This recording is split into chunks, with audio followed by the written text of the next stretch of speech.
Hello everyone, this is Inma, and on this new tutorial I'm going to give you some tricks to paint clothes. We will go from very basic shading to some details that will make your illustration stand out. Let's begin! We will start with her jacket. First, we are going to create a layer to apply the shadows. We click on the Clip to Layer below icon and turn the blending mode to Multiply.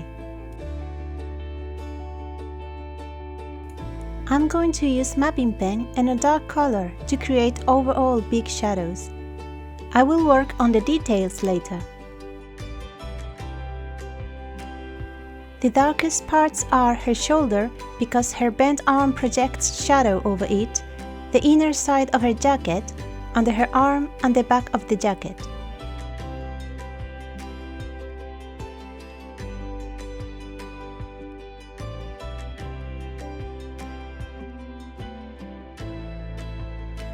After I'm done shading big parts, I'm going to add small details to the folds. I use little triangles at the end of wrinkles that gives the overall look a more complex image. It's good to have this contrast of big shaded areas and small triangles that mark smaller shadows. You don't need to shade all the way whenever there's a wrinkle on her clothes. Sometimes it's better to add just this little touch at the beginning of the line, or the end, or both.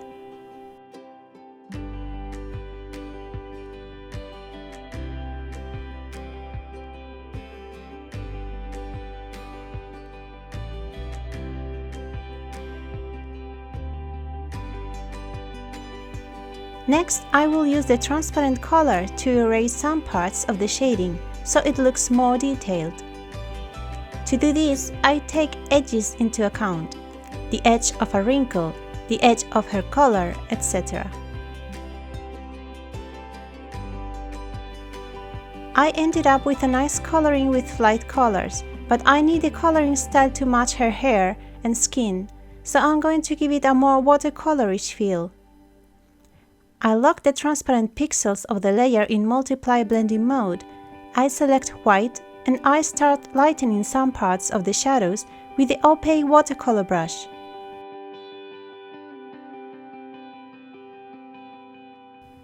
As you know from previous videos, white on Multiply blending mode doesn't look white. It makes the shading fade closer to the colors underneath.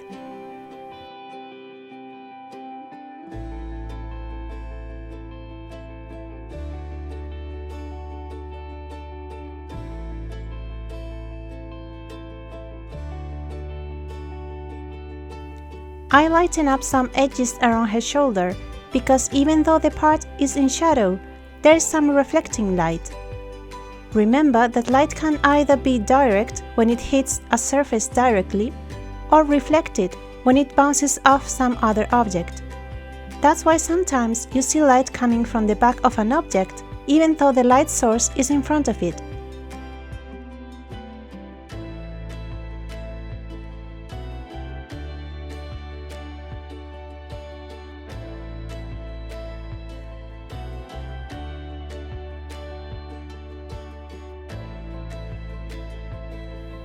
Once I have made parts of the shading lighter, I'm going to pick a darker color and I will add more details by darkening some parts. Make sure that the new color you choose is darker than the one you used for the flat base shadow. I'm still using the opaque watercolor brush.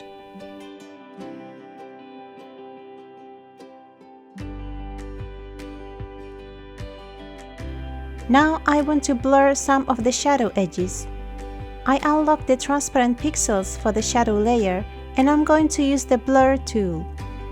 You can use the basic blur tool or download some textured blurring tools from assets.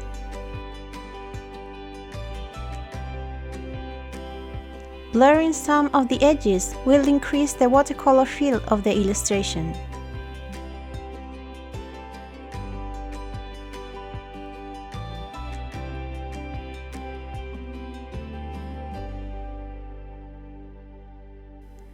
Like we did for the hair and skin, I'm going to apply some cold color here and there. I right-click on the shadow layer and I create a selection from it. I create a new layer, click on the Clip to Layer Below icon and set its blending mode to Screen. After picking a blue color on the color wheel, I apply it on some places using the soft airbrush. When you feel you dropped too much color, you can remove parts of it with a transparent color. Pressing lightly is the key. I change the blue shade I use a bit by selecting the new color I want and using the Convert to Drawing Color function on the Edit menu. This new shade of blue fits the one I used on her hair and skin better. Next, I deselect the shadows. I create a new layer in Screen Blending mode under the shadow layer, and I'm going to give the base color of her jacket some changes using the soft airbrush. I take light and reflected light into account for this.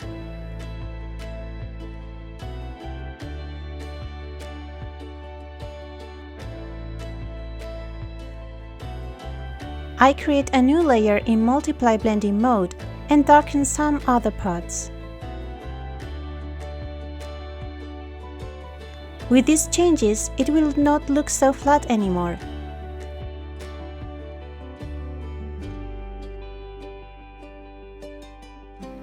I will apply some solid lights now. I create a new layer on top of all the other layers, click on the Clip to Layer Below icon and set its blending mode to Screen. I will use mapping pen to draw little lines here and there with a very dark color so it doesn't stand out too much. Applying a light line alongside the edge of a surface helps give it a more three-dimensional look.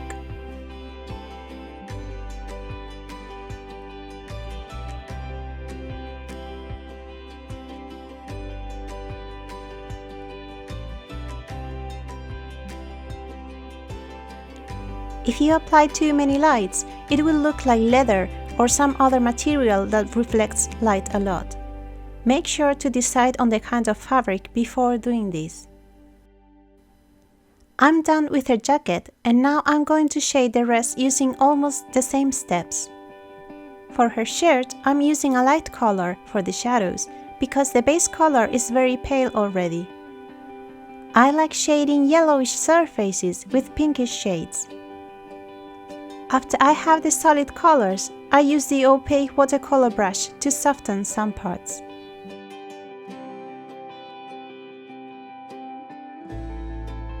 When it's time to darken some parts, I'm going to use a colder shade for contrast.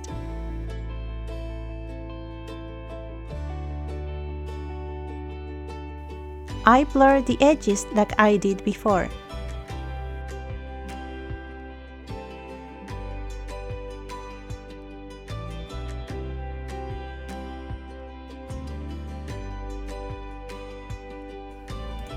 I will add a new step here.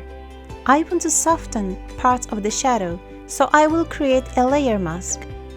Using the transparent color and the soft airbrush, I remove parts of the shading so it blends better.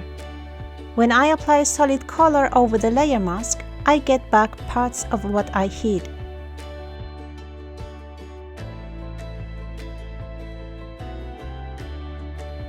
I create a selection from the shadow layer and apply blue to some parts using the soft airbrush on a new layer in Screen Blending mode, like I did with her jacket.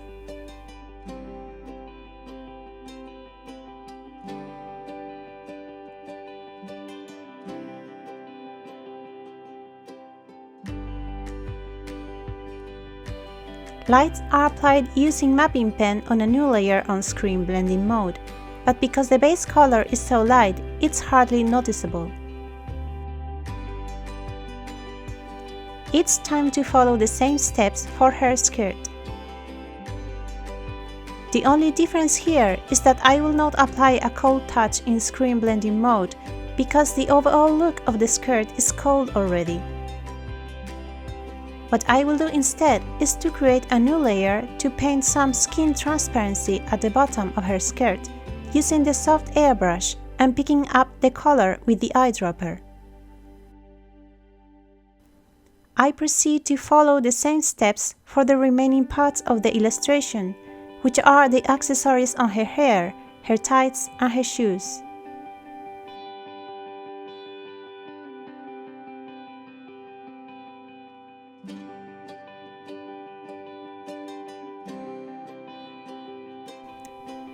There is high contrast of colors on her shoes, so it's hard to pick a color for the shading that will work for both. A color that's too dark will look bad on the white area, and a color that's too light will look bad on the black area. So what I do is to use a light color to fill the white parts because that's the base color. Then I create a selection from the black area, and I convert the shadow there to a much darker color by using the Convert to Drawing Color function on the Edit menu.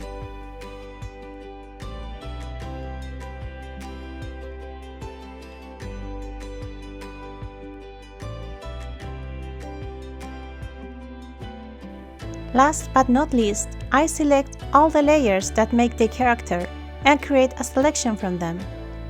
I create a new layer on top of all of them in screen blending mode, and I will use different colors with the soft airbrush to add some lights around the edges. This will give the illustration a glowy effect, but it will also help unify the color scheme a bit more.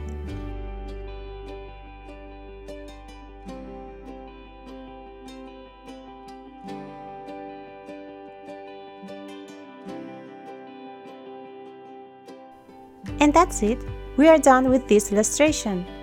If you enjoyed my little tricks to paint hair, skin and clothes, stay tuned for my next tutorial in which I will give you different shading techniques to create different effects according to the style you want to achieve. Remember to practice a lot and see you next time. Bye bye!